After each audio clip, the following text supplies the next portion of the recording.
Bonjour à tous, j'espère que vous allez bien. On se retrouve pour le brief du mardi 18 juin 2024. On se fera un point en Bitcoin, Ether. Vous avez choisi en commentaire d'analyser Cardano. Je remets en jeu Jasmy qui est beaucoup revenu en commentaire ces derniers temps. Contre Pete, c'est à vous de décider. Le commentaire qui reviendra le plus gagnera l'analyse pour demain. Alors du coup, pour revenir sur le BTC, on est en train de se rapprocher de l'objectif, on en a parlé, c'est cette zone d'inefficience vectorielle ici, entre 63 100 $ et 64 500. On commence à rentrer dedans, on a fait une légère mèche et il y a déjà eu ici un petit rebond. On voit que le marché est venu légèrement sous la zone. Vous voyez, le dernier lot était ici qui nous permettra ensuite d'aller chercher l'imbalance. On voit qu'on a eu une toute petite mèche juste ici. Donc c'est très léger, mais on voit que le marché est venu déclencher les stops et ensuite le marché a rebondi. Alors est-ce qu'on peut dire que le bottom est in? D'un point de vue technique, pas encore. C'est-à-dire que pour se projeter, pour moi il me faut des signaux haussiers, c'est-à-dire par exemple un changement dans le comportement du prix. Donc imaginons le prix il est en train de faire ça et c'est ce qu'il est en train de faire. Par exemple, faire ça, ça serait un bon signal. C'est-à-dire ici, avoir de la force, casser le dernier sommet descendant, ça pourrait nous indiquer qu'on est en train de quitter cette dynamique baissière et qu'on pose un bottom pour ensuite repartir dans l'autre sens éventuellement. Là, c'est pas encore le cas. Donc ça veut pas dire que c'est la fin du monde, mais il n'y a pas encore de signal de bottom ici. Pour moi, cette zone va être extrêmement importante. La zone des 63 100 $, allez, 63 000 $, 64 500 $, pour moi, c'est une zone de bottom éventuelle. On a déjà parlé depuis quelques temps. On va commencer à rentrer dedans. C'est une zone dans laquelle je vous invite à faire attention et à surveiller le prix. Ça peut être une bonne zone pour s'exposer avec une invalidation si le prix commence à s'installer sous cette mèche des 60 900 $. Et encore, parce que ça correspondrait au bad range. Donc c'est vrai que c'est un peu compliqué ici d'avoir une invalidation sans se faire sortir sur un éventuel bottom. C'est pour ça que personnellement, je préfère passer en court terme et voir un petit peu ce qui va se passer à l'intérieur de cette zone. Vous voyez, on commence à y rentrer tout doucement, on en a parlé depuis quelques temps. Depuis le signal baissier qu'on avait vu en daily, en horaire, etc., on se disait, bon, il y a des chances d'y aller, maintenant on y est. Et on voit que le marché commence à réagir un petit peu. On voit qu'on a ici un petit peu de force qui est en train de se mettre en place. Bon, c'est en 15 minutes, mais ici on voit qu'on a un petit peu de force qui se met en place. C'est pas encore exceptionnel, mais comme je dis, ça va prendre du temps, ça va peut-être pas se faire en une journée, ça peut mettre un petit peu de temps. Hier, vous vous souvenez, on avait parlé de ce scénario, donc on avait identifié la journée de vendredi en tant que range, et on voit que le marché a complètement respecté ça. Donc ici, consolidation, et on avait parlé éventuellement, le meilleur scénario, ce serait de d'abord aller au sud pour faire la manipulation ici, pour aller chercher également, du coup, les 64 500 d'ailleurs, qui était la zone d'imbalance identifiée. Et donc là, on serait éventuellement en train de faire ce qu'on appelle la phase de manipulation. On récupère tous les stops, vous voyez, on avait beaucoup de lots ici à récupérer, le marché les a déclenchés. Et là, on a un petit peu de force qui se met en place et on pourrait rentrer éventuellement dans la phase d'expansion qui là pourrait éventuellement peut-être confirmer un bottom. Ok, c'est bien d'être revenu chasser les lots, d'avoir réintégré, de retrouver un petit peu de force. Donc c'est bien d'avoir fait ça. Je vous invite à surveiller ce matin cette zone là des 65 100, 65 200. Si on commence à perdre cette zone, ça va commencer un petit peu à piquer et éventuellement peut-être invalider ce scénario de consolidation, manipulation, expansion. Dans l'état, ça reste un range, c'est-à-dire que le marché il a pris les stops au sud, ici. Et on est venu chercher aussi le lot des 64 500, donc personnellement je pense que ce marché peut rebondir plus. Après, est-ce que ça confirmera bel et bien un bottom? Bon, ça c'est quelque chose d'autre, mais c'est notre question. Mais déjà, au moins, les objectifs sur ce rebond. Alors, ça va être déjà de venir travailler ces inefficiences qu'on voit ici, donc 66 200, 65 900, et je pense personnellement, vu que le marché a pris les stops au sud en début de semaine, ça m'étonnerait pas qu'on puisse venir récupérer également le sommet de vendredi et le sommet de lundi, ce qu'on appelle le Monday High, ici. Au-dessus des 67 200, donc 67 366 $. Et c'est d'ailleurs au-dessus de cette zone où le prix, va falloir vraiment le surveiller, parce que c'est là où les vendeurs vont éventuellement retourner le prix à nouveau et essayer de nous recoller une jambe baissière. Okay, les acheteurs ici ont bien défendu, on est venu récupérer les stops au rebond. Soit le marché a un rebond qui est très faible, et repart directement au sud et va continuer de pousser dans l'imbalance daily, donc entre 63 000 et 64 500, qui, je le répète, est probablement une zone de bottom. On verra si c'est le cas ou pas, mais en termes de probabilité, il est probable de trouver un bottom ici. Ou alors, est-ce que d'abord, on push le sommet de vendredi et de lundi pour nettoyer les stops de ce range, et puis une reprise baissière pour aller chercher la zone des 63 000 à 64 500. Je ne peux pas vous dire si le bottom s'est formé ici. Comme je le dis, d'un point de vue technique, il n'y a pas grand-chose. Ok, là, je suis en 15 minutes, on peut aller checker en 5 minutes. Est-ce qu'on a un signal ici? Ok, on a une petite inversion de structure juste ici. Bah, c'est un signal 5 minutes, j'ai envie de vous dire. Donc, c'est pas non plus le signal du siècle. Maintenant, ici, c'est un setup hein, qui peut tout à fait se prendre hop, et aller chercher une zone de consolidation. Par exemple, ici, on a laissé des sommets. Ouais, d'ailleurs, le marché va demander à venir bouffer cette zone là, 66 195. Je vois pas cette zone être intacte. On va regarder, mais je crois que le job n'a pas été fait. Ouais, le marché va revenir bouffer cette zone ici très très probablement, que ce soit aujourd'hui ou demain. Les 66 700, donc notez bien ce niveau. Mais voilà, ça par exemple, c'est le genre de trade qui peut être déclenché. Mais sinon, difficile de se dire oui, bah c'est bon, on a un bottom, let's go quoi. C'est un signal qui n'est pas très fort pour l'instant, ok. Voilà, j'ai une petite zone à surveiller ici ce matin.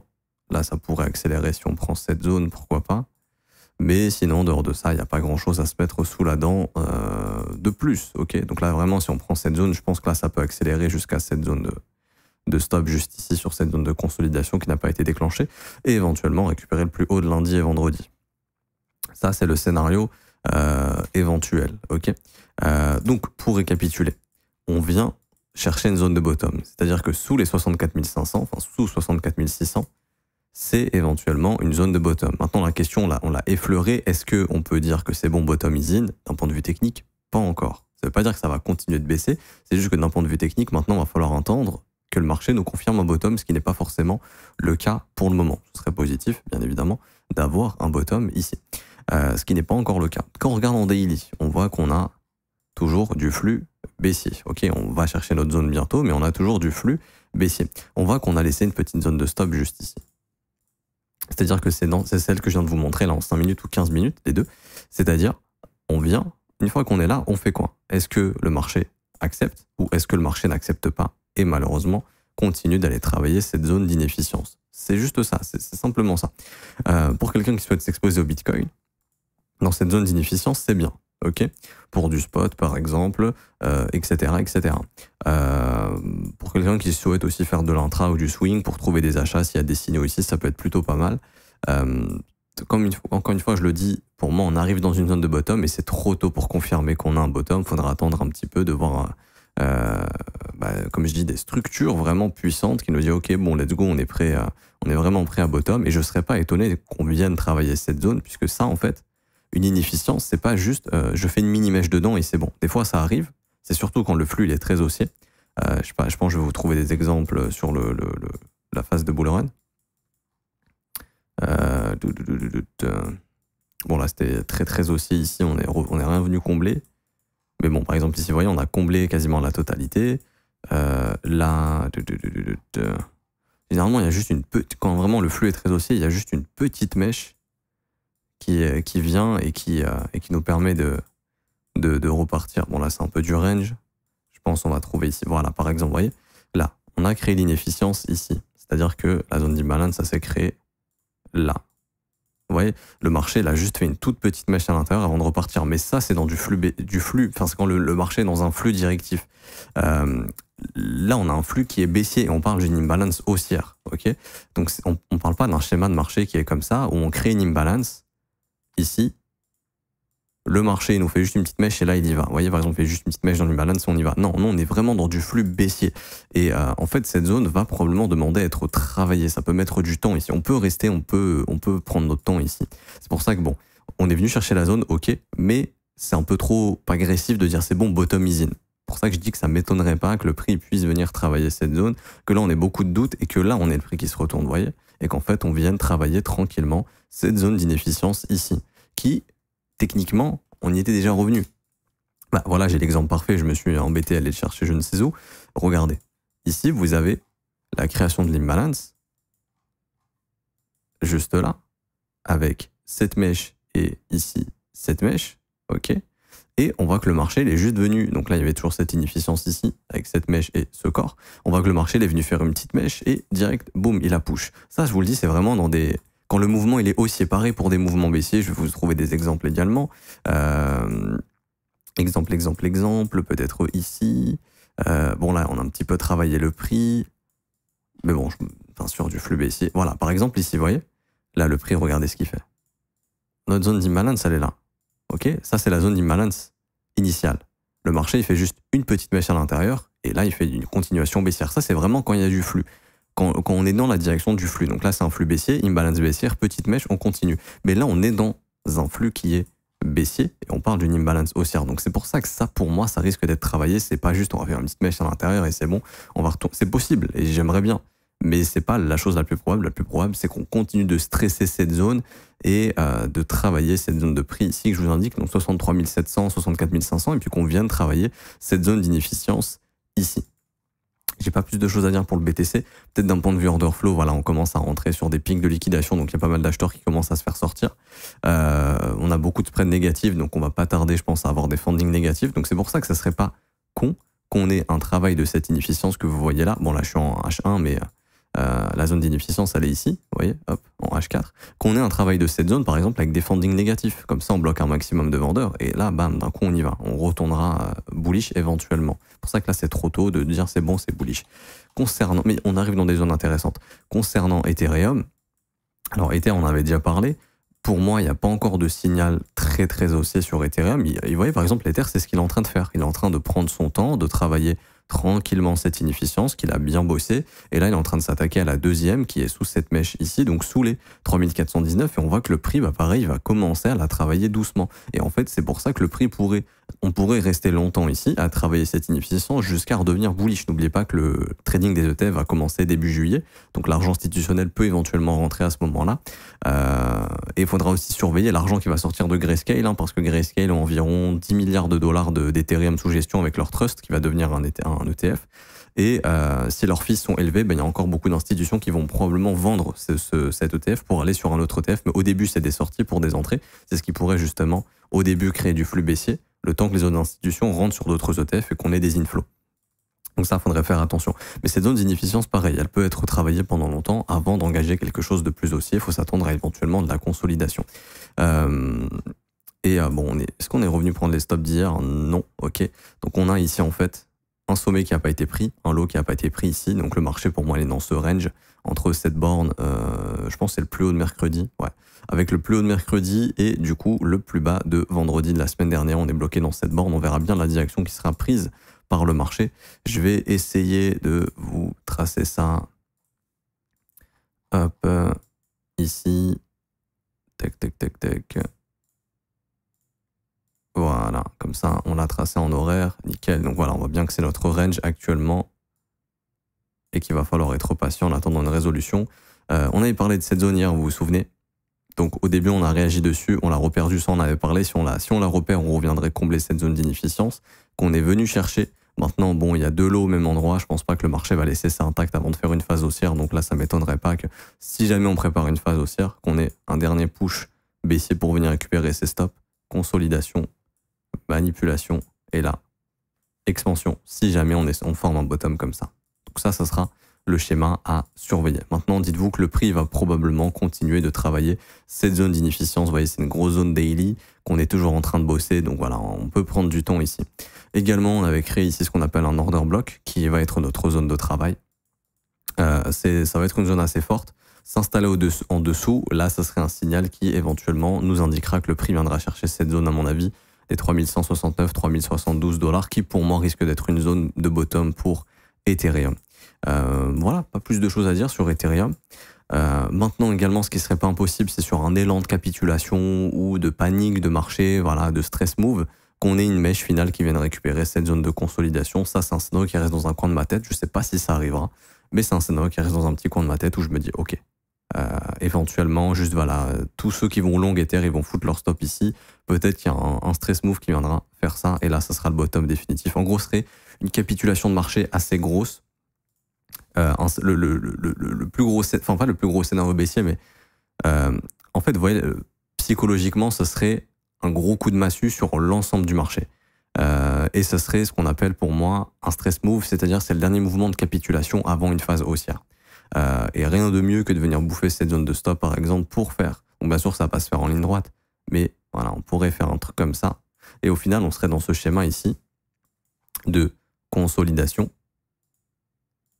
Hop. Et plus on se rapproche de cette zone de prix, plus j'ai l'impression que c'est le scénario qu'on pourrait faire, mais c'est pas le scénario le plus probable à mon avis.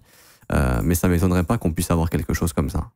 Genre le listing des ETF à cause de la pression vendeuse de Grayscale nous forme cette consolidation, manipulation, expansion. C'est exactement ce qu'a fait Bitcoin au lancement de ses ETF. Pour ceux qui s'en souviennent, j'en avais parlé ici.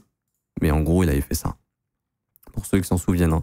Mais quand je reviens en daily, ici, consolidation, on est venu prendre tous les stops après le lancement des ETF. Donc lancement des ETF ici, consolidation, manipulation, expansion.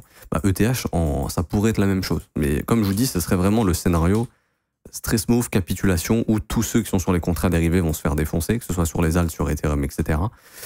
Et sur Bitcoin aussi, où peut-être on reviendrait dans le bas du range, ou peut-être chasser le lot des 56 000. Bon, ça on verra bien, encore une fois, là je me projette beaucoup. Mais je trouve bizarre qu'on ait laissé cette zone de conso intacte. Après, des fois ça arrive, hein, on n'est pas obligé de chasser tous les stops du monde. Par exemple ici, vous voyez, on a eu cette zone de consolidation qui est restée intacte. Bon, ici, ça n'a pas été le cas. Ici, par exemple, non, ici, j'ai l'impression qu'il y a une prise de stop. Non, ici, par exemple, vous voyez, on a laissé deux lots au même endroit. Ici, on a laissé cette zone de conso intacte avant de partir. C'est pas nécessairement une obligation. Voilà, ce serait de se dire que si ça arrive, c'est pas le moment de flipper ici, mais c'est une opportunité en or. Je pense pas qu'on ira plus bas que cette zone, honnêtement. Déjà, ça m'étonnerait qu'on repasse sous cette zone ici, là, des 3100, 3000 $. Ça m'étonnerait qu'on perde cette zone de prix, parce que c'est un signal qui est très fort.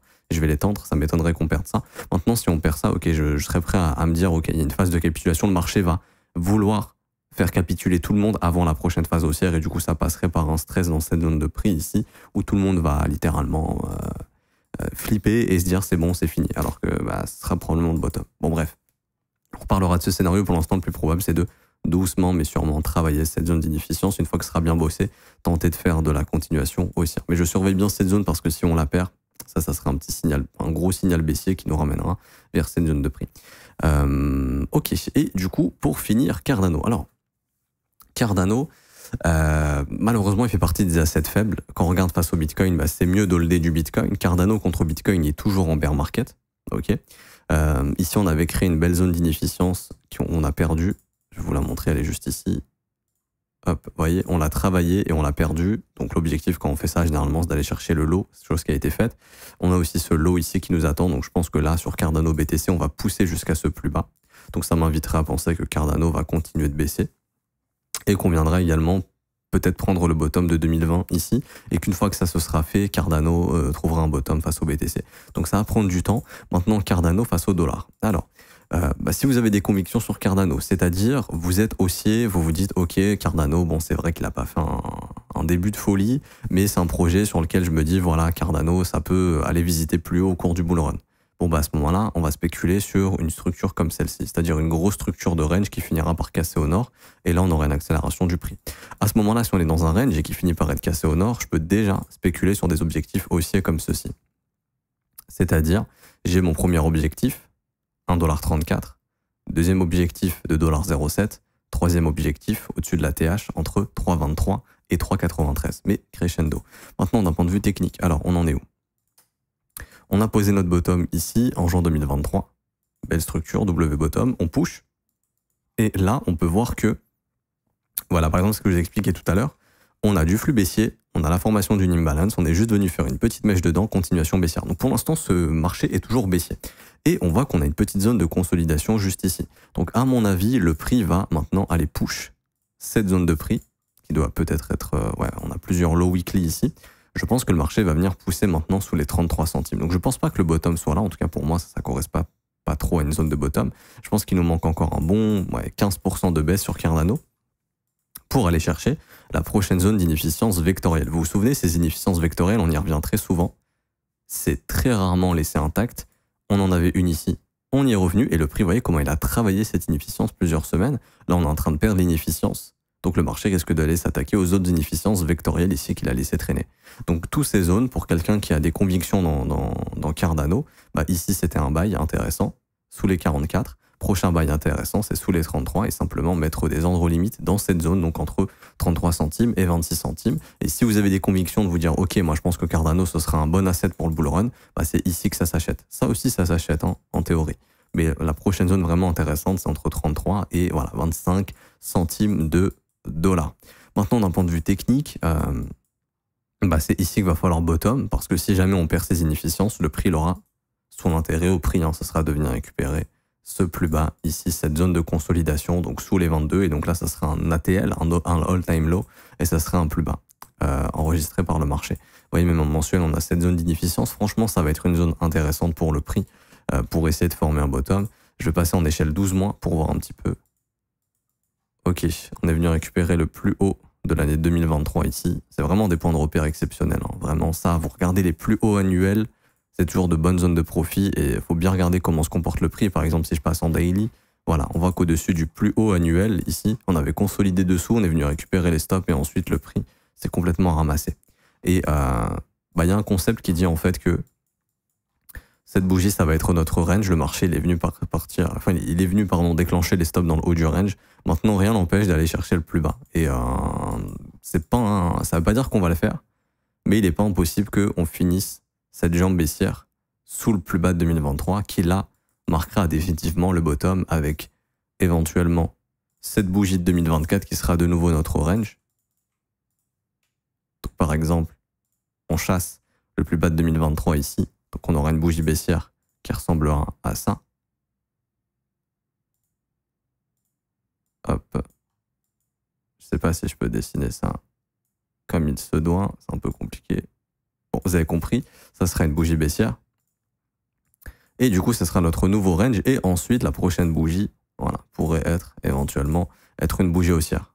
C'est-à-dire qu'on finit ce run baissier avec la prise du plus bas de 2023 et ensuite push haussier. Donc moi, c'est vraiment deux zones de prix que je vous invite à surveiller. Le plus haut a été pris.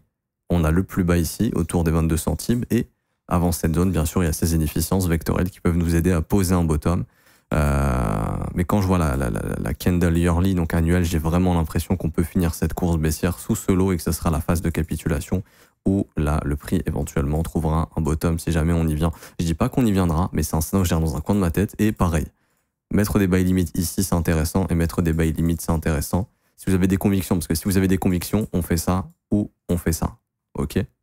Donc là, en fait, c'est essayer de catch, de trouver le bottom. J'ai pas plus de choses à dire sur Cardano. Les objectifs aussi, on les a vus.